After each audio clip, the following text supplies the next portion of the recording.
This very good Willbender build mixes the assassin-y playstyle of Willbender with some kind of Bruisery core guardian playstyle. It is amazing to roam with in Guild Wars 2 World vs. World right now. So be sure to watch the whole video to not miss out a thing about this amazing build. As always, special shout out to all my dear supporters that help me keep the lights on, and now without much further ado, let's jump straight in. Let's start with the gear. The gear is very interesting because you are playing a guardian, but you have a very interesting idea of how to crit cap in this power guardian build. You go for full commander's armor. Commander gives you power, precision, toughness and concentration. I really like this mix in this specific build because you actually have a lot of boons that you upkeep, and then you have some toughness in there and just some nice power and precision. You could go for different, but this is my set. Of course, you don't have to go for full ascended gear. You have also the exotic version in the description down below. For rune, I would recommend Rune of the Reaper or Rune of Fireworks. Both are completely fine. I just go for this one because it fits very well with some toughness, power and some more precision. If you can afford infusions, you would go with power infusions. Of course, they are not necessary. For weapons, I really like to go for spear, sword focus, but you can replace the offense focus with the offense sword. That can also work very well, so depending on your playstyle. The stats and the sigils for the weapons would be full dragon weapons, so that you get more vitality again, and you don't need more precision than that. And you go for superior sigil of energy on both then weapons, and you would go for superior sigil of strength, so you get more might, and the might synergizes very well with your relic. You will see that in a second. For your trinkets, I would recommend going for full Valkyrie stats. So Valkyrie gives you power, main stat, and vitality and ferocity, minor stats. There is no precision in there, but you get a really nice amount of vitality with this, and you can still crit cap, which is amazing for a competitive mode power build, because not all of them can do that, and you can actually run more vitality on this one. It's actually really fun.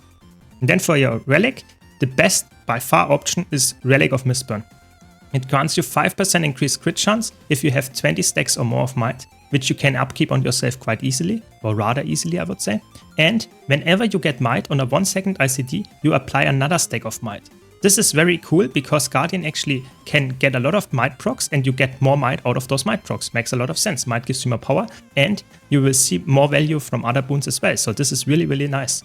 Really good relic, highly recommended. If you can't get this for whatever reason, Relic of Fireworks works obviously perfectly fine as well, but I personally think it's the best choice is by far Relic of Mistburn. Now let's talk about the consumables. So for the consumables, I would always go for Peppercorn Crusted Sweet Steak if you can afford the Ascended version, because they give you a small protection buff, minus 10% damage, and power and ferocity. Really strong, of course. If you can't get the Ascended version, you would go for Bowls of Sweet and Spicy Butternut Squash Soup. Same stats, just not the minus 10% incoming damage.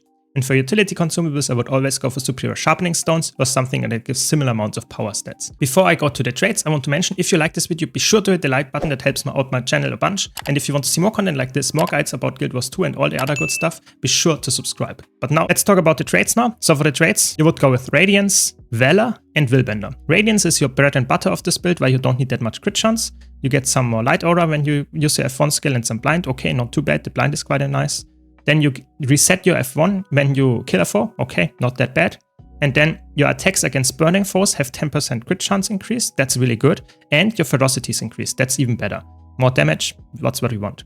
Then you take right hand strength. Your precision is increased, 80 precision all the time. And when you are on your sword weapon set, you actually get 80 power on top of that. Okay, quite nice.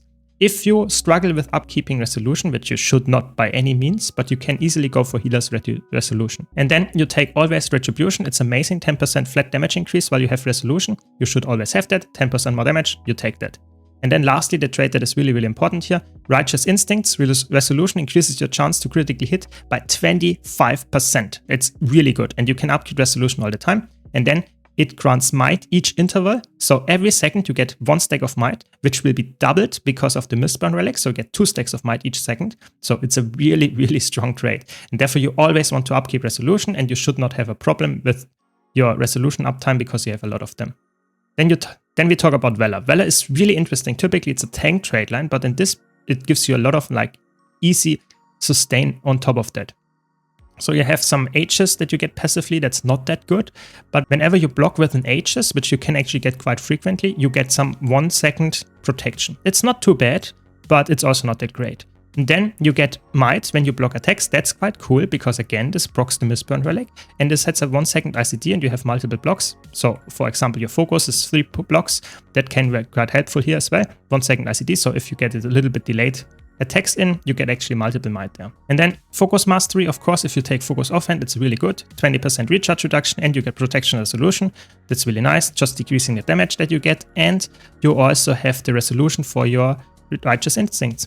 If you run sword offhand, of course, this trait is completely useless and you would swap to Smiter's Boon so that whenever you cast your healing skill, you cleanse another 2 conditions. That's obviously really strong because you will run Signet of Resolve, so you cleanse already 2 conditions. If you then use this trait, you cleanse 2 more, so 4 in total. It's actually quite good. But of course, this is the best choice for focus. Then next we take Redemption. This is such a good trait on Willbender. It's really underrated. Cast Lesser Litany of Wrath when you activate Virtue Skill 3. This skill has a 40-second cooldown. And you cast it and you grant for 4 seconds, all the damage that you deal will be converted to 33% of healing. It's amazing. It's really, really strong. It's like your second healing skill. It's extremely strong. Use that carefully, but it's extremely strong. And then lastly, this is the really defining trait here. Altruistic healing. Heal yourself when you grant a boon to an ally. So you get 70 healing when you grant a boon to an ally or yourself. You're also considered an ally. And that means you get a lot of procs of that because of the Mistburn Relic getting more might, because of the resolution that gives you might, because of all the passive boons that you get. You have a lot of healing just from passive boon gain. And that's why this is so good with Mistburn Relic or just the general idea of the build. Those 2 traits keep you alive while you have a lot of aggressiveness coming from the boons. Really, really strong. And then let's talk about Willbender. Of course, you get access to your virtues, which are movement skills now. We will cover the skills in a bit. Then you have this trait, gives you more vitality, and your Willbender flames now heal you. That's quite nice. So a little bit more tankiness and a little bit bruiserness. Then you get more movement speed passively, and you get swiftness when you activate a virtue. Quite nice to stick on your target or run away. Then you get Vanguard Tactics. It's an amazing trait. Whenever you activate Crashing Currents, you grant resistance. Resistance is a really strong boon. And if you Shadow Step, not only the F3, but all your Shadow Steps, you will actually get Resolution and Protection. Again, really nice damage protection, but also really nice might uptime and crit chance increase with the Resolution. Then you get some more stacks. Whenever you use a virtue, the passive virtues are triggered, you get a damage buff. Quite nice. You can amplify this by going for Tyrant's Momentum. But if you want to be more Bruiser, you can go for Phoenix Protocol to get some regeneration and reach Resolution again. So you have no problem upkeeping Resolution at all. Or if you want to go very defensive, you can easily go for Courage to decrease the damage that you take even further if you use your F3. I personally would recommend going for Phoenix Protocol to get some more boons because of the synergy with Altruistic Healing and also with the synergy with Righteous Instincts. But if you want to play more aggressive, Tyrant's Momentum is the way to go. So for the skills, you have of course your Spear, which is a nice healing on the auto attack, some cone attack in front of you that does some nice damage. You would spam that if you need some healing or run away or something. The 2 skill is a nice dash that also heals you. It empowers your next spear attacks if you hit a target with this. That's really nice. Illuminated it is called. And this illumination on this specific attack, if you use it, you get a little bit more healing. If you get illuminated on the 3 skill, you get some fury and stuff. And it does a little bit more damage. So the important part here is this is a nice attack that also gives a might. Again, this procs the Mistburn Relic. And those 2 would be damaging skills as well. The 4 skill is your main skill on Spear, I would say, because it does a lot of damage. It heals you. It gives nice condition removes within each impact of the spear attacks. And if it's illuminated, it will strike multiple times. So you get more shards of that. And the 5 skill illuminates all attacks while you stand in it. It's a symbol. It does some damage. It's a knockdown. Or knockback rather, 0 knockback. And it will just CC the enemy. And therefore you can set up this for your 4 skill. And if you illuminate the 5 skill, your all attacks after, even if you don't stand in the symbol, will be illuminated. But in general, you really want to illuminate the 4 skill. This is the most important one. For your sword attacks, the auto attack is obviously a melee attack that does some nice damage. 2 skill is sometimes teleport and your fury access. Also gives a blind and it's a symbol. This is a really, really strong skill. You should try to stand in it. And the 3 skill is some nice projectile block that also does some ranged attack a little bit. Be careful though, this can be reflected. The 4 skill is some nice AoE attack. This got reworked a bit, but it's still very strong, does some nice damage, and does a lot of healing, counter cleanses, and is just really potent. And then the 5 skill is an instant cast block that also explodes if it doesn't block anything, and it's also blast finisher and gives you the boons. Like I said, if you can run sword offhand, you would drop the trait for focus and you would get a nice vulnerability and heavy damage attack on the 4 skill, and you will get a teleport in the 5 skill. So both are completely fine. This is just the more defensive setup, I would say. For your F skills, the F1 is obviously really nice dash that also does some damage if you hit with it. The F2 skill is some nice dash again, which is also an evade. And this is obviously really strong because this also gives you the boons that I mentioned earlier. And then you have Crashing Courage. It's the most important skill here on the F bar because it will give you H's and stability while also giving you assistance and the teleport. And therefore you get the Litany of Wrath on top of that, which will be a big healing thing. So you should try to use that aggressively because then you can actually get a lot of healing. But of course, if you have to disengage, that can be a really good tool as well.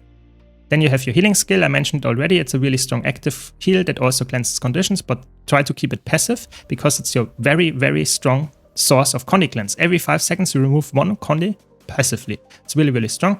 Then you have Judge's Intervention. It's just an instant cast stun break that is a teleport, 1200 range, and it's a very nice setup skill. So you combine it easily with Symbol of Luminance and get some very nice 1200 range teleport CC, so to say. You use it as at the end of the cast and you get a really long range CC. Then you use Flash Combo.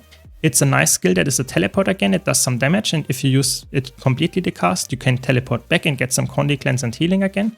And it's a blast finisher there. So again, it procs all the traits that you have associated with it, but it's also nice just defensive tool. Then you take Roiling Light. It's a stun break in the back roll that also does some resistance, and you can reactivate it again to dash it again in front and get some days there. So it's a really nice skill. If you want to replace anything, I would recommend probably replacing Flash Combo for Contemplation of Purity if you face some heavy Condi specs, so that all your conditions are converted into boons, and it's a nice stun break again.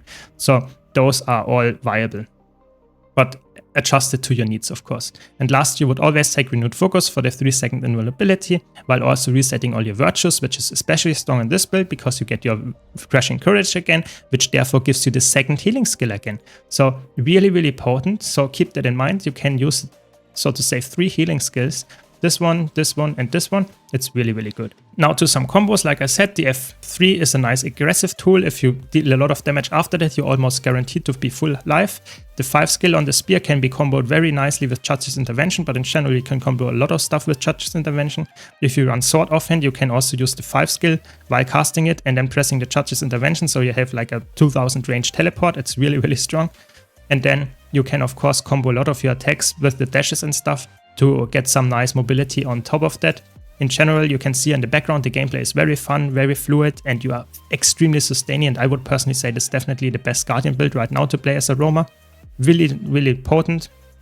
And now just enjoy some more gameplay in the background. And I want to mention here, if you like this video, be sure to leave a like and subscribe for more content like this. Thanks again to all my supporters. Thanks for watching, and I hope to see you all in the next video.